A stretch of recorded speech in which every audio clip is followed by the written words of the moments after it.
তৎকালীন নোয়াখালী শহর আমির মাওলানা রুহুল আমিন সাহেব, উনি আবার আমার শিক্ষক ছিলেন, দিনী মাদ্রাসার সুপার ছিলেন তিনি। তো উনি তখন কারাগারে ছিলেন। আবার তৎকালীন জেলা আমির আব্দুল মোনাইম সাহেব, তিনিও তখন জেলে। দুই শহর আমির, জেলা আমির দুইজনই জেলে ছিলেন। তো আমার বয়স যেহেতু 15 বছর ছিল, তখন আমাকে অন্যান্য জেলখানায় নেওয়ার পরে আমদানিতে রাখে একদিন। আমদানি একটা সেল আছে। আমদানি মানে হচ্ছে ওই যারা প্রথম দিন যায় তাদেরকে আমদানি সেলে রাখা হয়। তো আমাদের সাথে সবাইকে ওইখানে রাখছে। সবাইকে বলতে আমরা ইসমাইল চৌধুরী ভাই, আমি, ফয়েজ, আরও মানে অন্যান্য আমরা যারা ছিল তাদের সবাইকে আমদানি সেলে দিছে। আর আমাকে হচ্ছে গাংসিল একটা ছিল, তখন ওইখানে মুরব্বী এবং শিশুদেরকে রাখতো। শিশু বলতে আন্ডার 18। তো সে জায়গায় আমাকে নেওয়ার পরে দরজা খুলে আমি দেখলাম যে রুহুল আমিন সাহেব, শহর আমির, আমার মানে শিক্ষক, তখন আমি ক্লাস 10, ওই প্রতিষ্ঠানে তিনি যে প্রতিষ্ঠানের প্রধান শিক্ষক, ওই প্রতিষ্ঠানে আমি শিক্ষার্থী। তা আমাকে দেখে তিনি দৌড়ে আসেন। দৌড়ে এসে তিনি আমাকে জড়ায় ধরে খুব কান্নাকাটি করছিলেন। রুহুল আমিন সাহেব শহর আমির ছিলেন তখন। রুহুল আমিন সাহেব খুব সাহসী মানুষ ছিলেন। একবারে পুলিশের সামনে এইভাবে মানে বুক চেতিয়ে দাঁড়াই। আছেন, এখন খুব বৃদ্ধ হয়ে গেছেন। রুহুল আমিন সাহেব যে কোনো মিছিল মিটিংয়ে তিনি সবার আগে থাকতেন শহর আমির হিসাবে, এবং খুবই কার্যকরী সাহসী সিদ্ধান্ত নিতেন। তো রাতের বেলা এইভাবে কাটার পরে আমরা পরের দিন সকালবেলায় একটা পদ্ধতি হচ্ছে চুল কাটাইতে হয় জেলখানা। হ্যাঁ, শুনছিলাম এটা বেলু দিতে হয়। বেলুতে একবার চুল ছোট ছোট করে ফেলে তারা। তো আমাদের চুল কাটাইতে নিছে।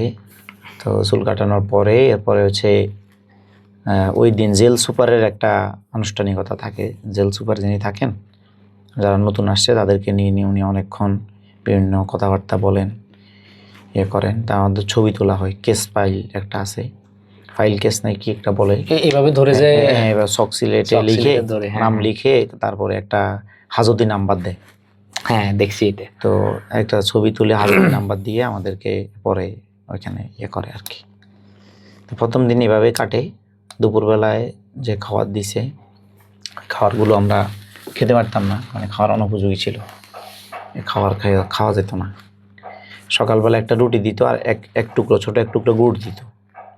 সকালবেলা একটা রুটি আর এক টুকরো গুড় দিত। তো গুড় দিয়ে রুটি দিয়ে খাওয়া, এটা আমাদের পক্ষে তখন একবার মানে পসিবল ছিল না। তো প্রথম দিন তো আবার আমাদের ওই যে ফিসি কার্ড একটা থাকে, ফিসি কার্ডে টাকা জমা দেওয়ার সুযোগ থাকে আর কি। ওখান থেকে ক্যান্টিন আছে, ক্যান্টিন থেকে চাইলে কিছু কিনে খাওয়া যায়। তো ফিসি কার্ডে তো তখন টাকা জমা দিতে পারে নাই, মাত্র প্রথম দিন। তো মনে সম্ভবত একদিন পরে আমার বাবা গিয়ে আমার ফিসি কার্ডে টাকা জমা দিছিল। আমাদের কাছে ওনারা নিতেন, ওনারা দুপুরবেলায় রাতের বেলা খাওয়ার নিতেন। তবে যে খাওয়ার নিতেন ওইখানে তো সব আমাদের জনশক্তিরা, ম্যাক্সিমাম থানায়, এই কারাগারে। কয়জন? মানে দেখা যাচ্ছে আমাদের 30 জন আছি, 30 জনের মধ্যে হয়তো 10 জনের ক্যান্টিন থেকে খাবার কিনছে 10 জনের জন্য। তো এই 10 জনের খাবার আর পাশে ওই যে কারাগার কর্তৃপক্ষ যেটা দিত, তো দুইটা মিলে আমরা 30 জন 40 জনে খাইতাম। মানে যত ইচ্ছা তত নেওয়া যাইতো না? যত ইচ্ছা তত নেওয়া যাইতো, কিন্তু সংগঠনের তো তখন লিমিটেশন ছিল। সংগঠনের তো টাকা মানে দেওয়ার ক্ষেত্রে লিমিটেশন ছিল শুরুর দিকে, তো এরকমই ছিল। পরবর্তীতে এসে আমাদের মানে আমার আত্মীয় স্বজন সবাই, সংগঠন, সবার আগে সম্ভবত সংগঠনই ফিসিতে টাকা দিয়েছিল, বা আমার বাবা দিয়েছিল, এরকমই হবে, বা কাছাকাছি সময় এরকম। তো আমার ফিসিতে অনেক টাকা জমা হয়েছিল, প্রায় 5-6 হাজার টাকা আমার ফিসিতে জমা থাকতো। তো আমি নিজের খাবার কিনতাম, পাশাপাশি অন্যদের খাবার কিনতাম। একটা জিনিস খুব সময় মানে জেলখানার ভিতরে একটা জিনিস সবচেয়ে বেশি খারাপ লাগতো আর কি, সেটা হচ্ছে মাগরিবের পরে একটা ফাইল হইতো। ফাইলে হচ্ছে সবাই হাঁটু মানে এভাবে করে হাঁটু নিচে দিয়ে সবাই বসা লাগতো আর কি, সিরিয়াল করে করে এভাবে বসা লাগতো। তো ওই ফাইলে বসার পরে ফাইলে গণনা হতো, গণনা শেষ হওয়ার পরে আমাদেরকে রাতের খাবার যেটা দিত, রাতের মানে খাবার বলতে ভাত তো দিত, তরকারি দিত। তো তরকারি হচ্ছে কোনো দিন 1 পিস মাছ ভাজি দিত, আর সবজি থাকতো 3 দিন সপ্তাহে, সবজি ভাতের সাথেই দিত। আর হচ্ছে একদিন দিত মাছ ভাজি, আর হচ্ছে একদিন দিত হচ্ছে শুক্রবার সম্ভবত, নাকি মাসে একদিন গরু গোশত দিত।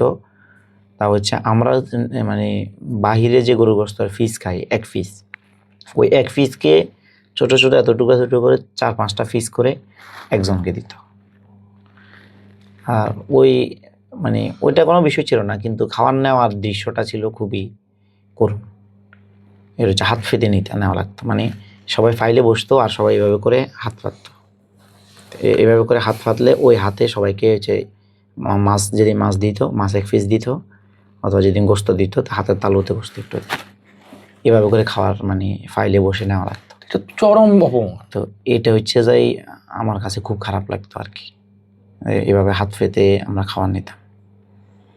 আবার না নিলে আমাদের অনেক সময় আবার ক্যান্টিনে পর্যাপ্ত পরিমাণে তারা খাবার রাখতো না, কিনেও মানে কিনে খাবার কিনবে যে ওই সুযোগ থাকতো না। তো এই দৃশ্যগুলো মানে কারাগারে আমাকে খুব বেশি কষ্ট দিত।